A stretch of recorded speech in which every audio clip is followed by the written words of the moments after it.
Welcome back to Lindstrom Studios. This tutorial will cover exercise 19, tab constraint, in the Rhino Training Manual Level 1. The tab constraint allows the user to fix a direction to a reference point and thereby constrain cursor movement. The following exercise shows a simplistic use of the tab constraint. To begin, we will work with the constraints 3DM file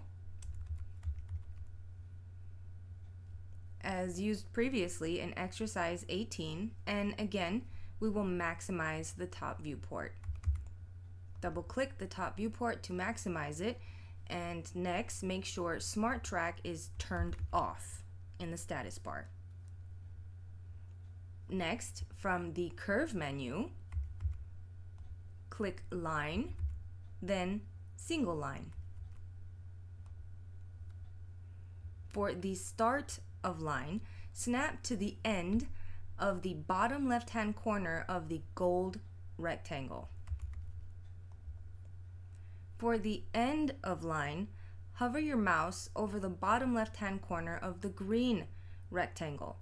When the end snap appears, press the Tab key on your keyboard. Note that the line now becomes white and the direction is constrained.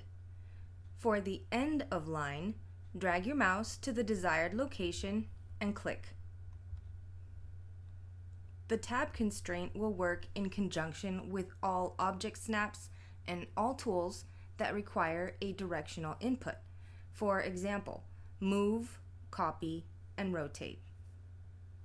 That concludes exercise 19, tab constraint. For more Rhino tutorials, be sure to click subscribe, and I'll see you in the next exercise.